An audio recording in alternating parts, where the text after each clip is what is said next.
और वो वीडियो जब अपलोड हो जाएगी तो सबको पता चल जाएगा कि इसके पीछे कौन है। मैं अपनी बेल के लिए इस्लामाबाद आ रहा था और ये बिल्कुल इस्लामाबाद की जुरिस्डिक्शन है जहाँ से मुझे अरेस्ट किया जा रहा है, क्योंकि ये टूल प्लाजा यहाँ से शुरू हो जाता है। और अतर बिन उल्लाह साहब ने हमें एक बेल भी ग्रांट की हुई है, हमें उन्होंने बेल दी हुई है, तो ऐसी सूरत हाल में हमें गिरफ्तार करना गलत है।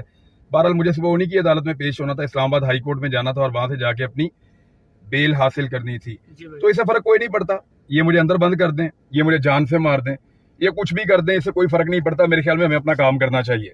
और जो सहाफी बाहर हैं उन सबसे मेरी गुजारिश है, आवाज उठाएं, बात करें और अपना काम करते रहें। काम नहीं छोड़ना आपने। देखें, मैं जुर्रत के साथ गिरफ्तारी देने जा रहा हूं, देखी जाएगी यार ऐसी तैसी। ये पीछे पड़ गए, बिला वजह बोलने नहीं दे रहे। और खास तौर पे ब्रिगेडियर राशिद साहब, ये जितना ही आप कर सकते थे मेरे ख्याल में इतना ही आप कर सकते थे, इससे ज्यादा आप क्या करेंगे मेरे ख्याल में। गाड़ी आपने मेरी छीन ली, हथियार आपने मेरे छीन लिए, 20 FIR मेरे पे करवा ली, ये गिरफ्तारी वाला तजुर्बा करना है, लो ये भी करके देखो। मैं जा रहा हूँ, करें यार arrest. Thank you very much. Pakistan में ये तमाशा रह गया था, ये भी देख दरवाजा कुछ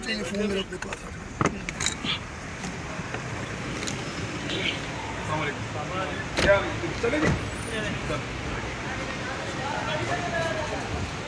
पाकिस्तान जिंदाबाद, पाकिस्तान जिंदाबाद, पाकिस्तान जिंदाबाद।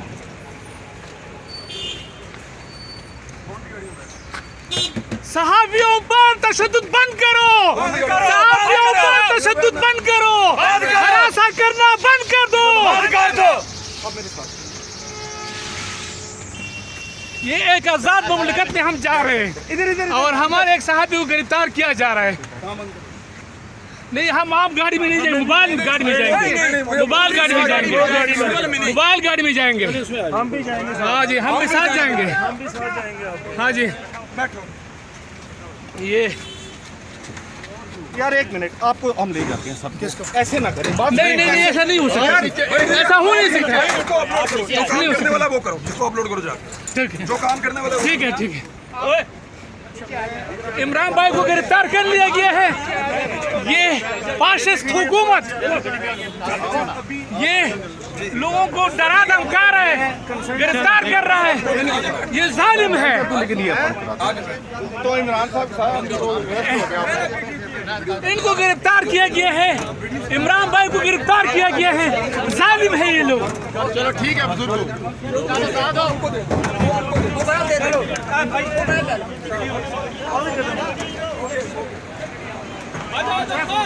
ये देखो कितनी गाड़ियां हैं, देखो कितनी गाड़ियां हैं।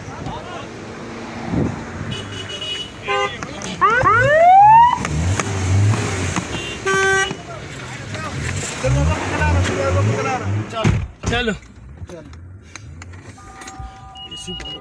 आराम से, आराम से।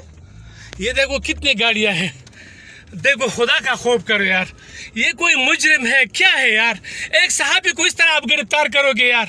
कितने जालिम हो तुम, कितने फाशिस्ट हो, कितने जालिम हो यार, एक इनोसेंट बंदे को इस तरह। अस्सलाम वालेकुम नाज़रीन, मैं हूं अलवीना और आप देख रहे हैं मेरे यूट्यूब चैनल। It's 1 AM। ठीक 1 घंटा कबल एक अपडेट आई थी। वो डेवलपमेंट इमरान खान रियाज, सीनियर एंकर पर्सन, जर्नलिस्ट की तरफ से थी और उन्होंने एक वीडियो जो है मैसेज रिलीज़ किया जिसमें उन्होंने कहा कि ये वीडियो जब अपलोड होगी या तो मैं अरेस्ट हो चुका हूँगा या मुझे खुदा ना खास्ता मार दिया जाएगा। अल्लाह तो सबसे पहले उनकी ज़िंदगी की जो है हिफाजत करे, अल्लाह उनको अपने हिफ्ज़ अमान में रखे और हर उस सहाफ़ी को अपने हिफ्ज़ अमान में रखे जो इस वक्त सच बोल रहा है। कुछ नाम हैं जो इस वक्त बहुत वोकल हैं, जिस तरह जमील फारूकी और अरशद शरीफ, इमरान खान रियाज, डॉक्टर मोहित पीरज़ादा, इसके अलावा कुछ और भी सहाफ़ी हैं जो काफ़ी वोकल हैं। लेकिन ये सहाफ़ी अगर ओवरऑल हम देखें तो ये दर्जन से भी कम होंगे इस वक्त पाकिस्तान में जो इस वक्त सच्ची बात कर रहे हैं। दूसरी जानिब पूरा मीडिया इस वक्त खामोश दिखाई दे रहा है, ना तो उनको इन्फ्लेशन दिख रहा है, ना उनको पेट्रोल प्राइसेस के ऊपर कोई गुफ्तगू जो है करते दिखाई दे रहे हैं और ना ही वो इस वक्त फूड कमोडिटीज़ का जिक्र कर रहे हैं, ना वो इस वक्त करंट पॉलिसीज़ का जिक्र कर रहे हैं, ना वो इस वक्त फॉरेन पॉलिसी का जिक्र कर रहे हैं। और इस वक्त एक अजीब सी सूरत हाल देखी जा रही है, ना ही आम आवाम के वॉक्स पॉप लिए जा रहे हैं, गली गली जाके उनकी फीलिंग्स नहीं दिखाई जा रही, ये नहीं बताया जा रहा कि ये जो छोटे कारोबार जिनका है वो किस तरीके से अफेक्ट हुआ है या जो रोज़ का मजदूर तबका है वो कितना अफेक्ट हुआ है, किसी भी किस्म की कोई जर्नलिस्टिक स्टोरी सामने नहीं आ रही।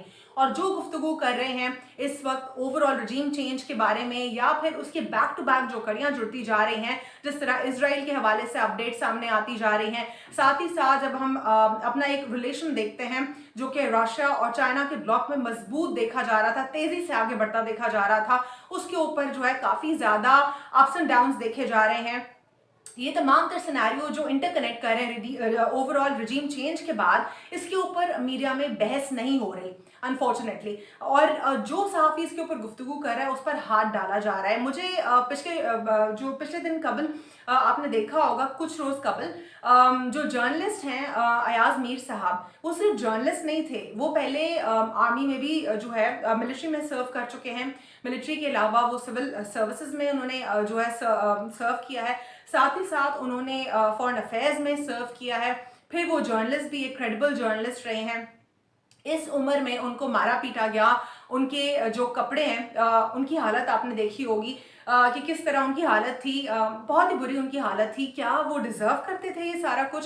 सिर्फ और सिर्फ इसलिए क्योंकि एक कॉन्फ्रेंस में अयाज मीर साहब ने जो बातें की, उन्होंने ये कहा कि अमेरिका तो बहुत दूर है, लेकिन कुछ मील दूर सिर्फ इस्लामाबाद में एक जगह है जहाँ से ये रजीम चेंज हुई और मौलाना फजलुर रहमान, जरदारी, नवाज शरीफ के भाई शहबाज शरीफ साहब, ये सारे जो हैं सिर्फ और सिर्फ आलाकार हैं, ये रियल कैरेक्टर्स नहीं है। ये ऐसे कैरेक्टर्स हैं जिनको डिप्लॉयड किया गया है, और किसकी तरफ से किया गया है? उनको न्यूट्रल कहा जाता है, उनकी तरफ से किया गया है। पाकिस्तान में ऐसे रजीम चेंज बहुत हुए हैं, ये कोई पहला रजीम चेंज नहीं है। हमें अगर याद होगा तो जुल्फ़िकार अली भुट्टो साहब का भी रजीम चेंज हुआ था और उसके बाद उनका जुडिशल मर्डर हुआ। और ये आज भी कानून की किताबों में हर कानून पढ़ने वाला तालिब इल्म उसको उसके प्रोफेसर्स बताते हैं कि इस मिस्ट्री को आज तक जुडिशल सिस्टम जो है इसको अनवेल नहीं कर पाया कि क्या जो भुट्टो साहब का जुडिशल मर्डर हुआ था, क्या वो कानून के हिसाब से जुडिशल मर्डर था या वो बिल्कुल दुरुस्त फैसला था।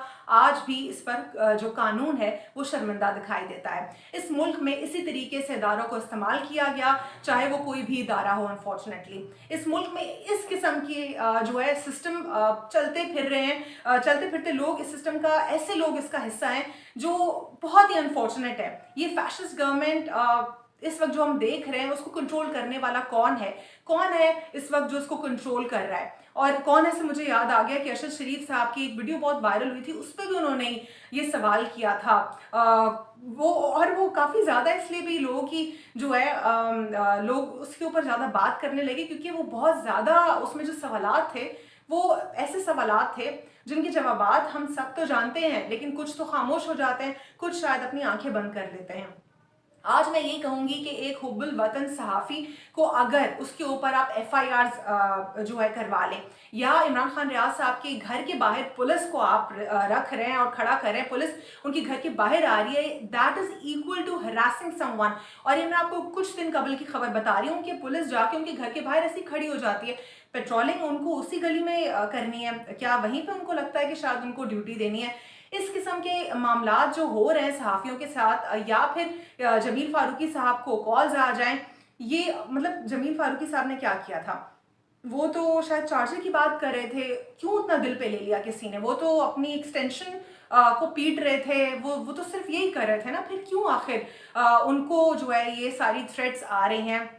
ये तमाम तर मामला जो है मुझे इस वक्त समझ नहीं आ रहा। जो लोग इस बात को समझने से कासिर है कि अमेरिका आखिर कैसे रजीम चेंज कर सकता है, तो मैं उन्हीं से गुजारिश करूंगी जो पाकिस्तान पीपल्स पार्टी के फॉलोअर्स हैं। चले इमरान खान साहब के जो फॉलोअर्स हैं उनको तो वो गंदे गंदे अजीब व गरीब नामों से वो पुकारते हैं। यूथिया कोई गाली तो नहीं है, लेकिन पता नहीं शायद उनको कोई और गाली समझ नहीं आई, तो इसीलिए उन्होंने इसको गाली बना दिया। जैसे बाकी पॉलिटिकल पार्टीज के लिए कुछ जो उनके एंटी होते हैं वो उनको अजीब व गरीब नाम से पुकारते हैं। इसी तरीके से जो है वो अगर देखें, स्टडी करें भुट्टो साहब के एरा में कैसे रजीम चेंज हुआ था, और ये जो BLA है बलूचिस्तान लिबरेशन आर्मी, इसके बारे में हमें लगता है कि शायद ये 2000 या उसके बाद की जो है एक एक्टिविस्ट ग्रुप है जिसको भारत ने फंड किया है। लेकिन भारत ने इसको फंड अब करना शुरू किया है 2000 की दहाई में, लेकिन उससे कबल ये सोवियत यूनियन की तरफ से बनाई गई थी और 2 एजेंट्स थे जिनका कवर नेम था। उन्होंने बेसिकली वो इसके आर्किटेक्ट्स थे और उसके बाद जब सोवियत यूनियन टूटी उसके बाद इनकी फंडिंग बंद हुई और उसके बाद जो लूप होल होता है उसको एड्रेस करने के लिए हर जगह हमारे मुल्क में जहां जहां लूप होल्स होते हैं उसको अमेरिका आ जाता है उसको एड्रेस करने के लिए अपने फायदे के लिए, और उसको फिर अच्छे तरीके से मलाइन करने के लिए भारत मौजूद होता है। तो ये तमाम अब तक की डेवलपमेंट थी और मुझे बहुत दुख इसलिए हो रहा है ये सब देख के कि मैंने अपने सहाफत के इस छोटे करियर में जो 4 या 4.5 साल का सहाफत का करियर है उसमें मैंने थोड़ी बहुत धमकियां या केसेस हो जाना FIA में, ये तो हमें आदत होती है। अगर आप अच्छी सहाफत करते हैं 4.5 साल में किसी पर केसेस नहीं होते, मुझ पर हो चुके। तो अगर आप सच बोलते हैं आप पर होगा, नोटिस आएंगे, चीज़ें होंगी। लेकिन इस किस्म का सिनेरियो हमने कभी नहीं देखा कि मतलब बैक टू बैक सबका मुंह बंद करवाया जाए, किसी को पीटा जाए, किसी के साथ बुरा सलूक किया जाए, किसी को कॉल्स आए, किसी को कत्ल करने की बात की जाए। ये तमाम तर बातें जो हैं बहुत ज़्यादा अजीब व गरीब हैं। और इमरान खान साहब ने जो जर्नलिस्ट उन्होंने ये भी कहा है कि अगर उनको 5 घंटे के अंदर अंदर रिलीज़ नहीं किया गया तो वो ऐसी वीडियो रिलीज़ करेंगे अपने चैनल से जिससे एजेंसीज या जो भी इदारे हैं जो मुलव्वस हैं उनके साथ ये बुरा सलूक करने में वो उन सबको बुरे तरीके से एक्सपोज कर देंगे। तो पाकिस्तान में इस वक्त पॉलिटिकल इंस्टेबिलिटी, हर रोज़ बहुत सारी पॉलिटिकल इंस्टेबिलिटी जो है उसकी डेवलपमेंट्स आती जा रही हैं और कुछ अच्छी खबर हमारे सामने नहीं आ रही है अनफॉर्चुनेटली। सहाफ़ियों के हवाले से बहुत ज़्यादा उनको ज़दोकोब किया जा रहा है। सिर्फ एक ARY न्यूज़ चैनल है जो कि हर खबर को रिपोर्ट कर रहा है और उसको भी बंद करने की कोशिश की जा रही है। उसको आगे से जो चैनल की जो नंबर्स होते हैं आगे से उसको हटा के पीछे करने की कोशिश की जा रही है, उसको नोटिस सर्व किए जा रहे हैं। ये तमाम तर सिचुएशन अब तक की है इस मुल्क में। क्या ये फ्रीडम ऑफ स्पीच है? मेरा उन लोगों से सबसे सवाल है जो PDM के जमातों वाले लोग, पॉलिटिकल पार्टीज के लोग जो कहते थे ओह ये तो फैशिस्ट है, इमरान खान के फैशिस्ट काम बता दीजिए कि उन्होंने क्या क्या फैशिज्म किया, होता क्या है फैशिज्म, और साथ ही साथ वो ज़रा ये भी बता दीजिए कि किस सहाफ़ी को उन्होंने पिटवाया, किस सहाफ़ी को उन्होंने थ्रेट्स करवाई, सुबह शाम उनके खिलाफ जो बकवास की जाती थी, जो बुरे अल्फाज इस्तेमाल किए जाते थे, उस पर उन्होंने क्या कहा। और अभी फेक कॉल्स का जो एक सिलसिला है वो जारी है इमरान खान के हवाले से, उनके घर के हवाले से, जिसको किसी ने कोई प्रूफ नहीं किया, लेकिन अनफॉर्चुनेटली इस किस्म की चीज़ें हो रही हैं, कॉन्स्टेंटली उन पर अटैक्स हो रहे हैं। तो यहाँ पे देखा जा रहा है कि हुकूमत बहुत कमज़ोर है, हुकूमत का होमवर्क जो है वो दुरुस्त नहीं है, हुकूमत जेन्युइनली पाकिस्तान के साथ नहीं है, हुकूमत का अपना कोई सेल्फ इंटरेस्ट था। जिस तरह EVM मशीन्स यानी कि जो इलेक्ट्रॉनिक वोटिंग मशीन्स थी उसको ख़त्म करना, वो आपने देखा, इलेक्टोरल रिफॉर्म्स करने की बात करना और फिर अब कुछ ना करना, वो हमने देखा, नैब ऑर्डिनेंस में अमेंडमेंट्स वो हमने देखा। तो ये अब तक की डेवलपमेंट्स हैं और साथ ही साथ इन्फ्लेशन जो कि बिल्कुल बेलगाम है, डॉलर की ऊंची उड़ान और फॉरेन पॉलिसी बिल्कुल फेल्ड, ये तमाम तर अब तक की गवर्नमेंट की जो हैं डेवलपमेंट्स हैं और इसमें कोई अच्छी खबर तो नहीं है। अगर आप लोग को इस हुकूमत के हवाले से कोई अच्छी खबर मालूम है तो ज़रूर मुझे कमेंट करके बताइएगा। एक बार फिर जाते जाते इमरान खान रियाज साहब के लिए दुआ करूंगी, उनकी ज़िंदगी के लिए दुआ करूंगी और आप सबसे भी गुजारिश करूंगी कि आप लोग नमाज में या चलते फिरते जिक्र करते हो या ऐसे ही अल्लाह से ज़रूर दुआ कीजिएगा कि उनकी जान की हिफाजत हो, उनकी जो है ओवरऑल वो सेफ़ हो और साथ ही साथ जो बाकी तमाम तर सहाफ़ी हैं वो भी सेफ़ हों। और अल्लाह करे जो सहाफ़ियों का मुंह बंद करने के लिए हाथ डाले अल्लाह उसके हाथ तोड़ दे, कोई गज़ब अपना जो है अल्लाह उसके ऊपर नाजिल कर दे। इस वक्त दिल जो है बहुत खून के आंसू रो रहा है। और एक और डेवलपमेंट है जो मैं आप लोग को बताऊंगी आज, जो मुझे मालूम हुई है इस मुल्क में करप्ट सिस्टम का एक डेवलपमेंट है जो मुझे किसी सहाफ़ी ने नहीं बताई, ना ही मुझे प्रैक्टिकल फील्ड में मालूम हुई कभी, लेकिन मुझे अंदर जाके उस चीज़ के और प्रैक्टिकल एक्सपीरियंस करके मुझे क्या खबर मिली आज, वो मैं किसी दूसरी वीडियो में बताऊंगी इस करप्शन के हवाले से कि इस मुल्क में एक इंडस्ट्री है जो किसी भी मुल्क की एक रीढ़ की हड्डी रखती है, वो कितनी ज़्यादा करप्ट है और पैसा कौन खा रहा है और कहाँ जा रहा है, ये ज़रूर बताऊंगी आपको इंशाल्लाह अगली वीडियो में। आज के लिए इतना ही। अल्लाह हाफ़िज़, गॉड ब्लेस यू ऑल।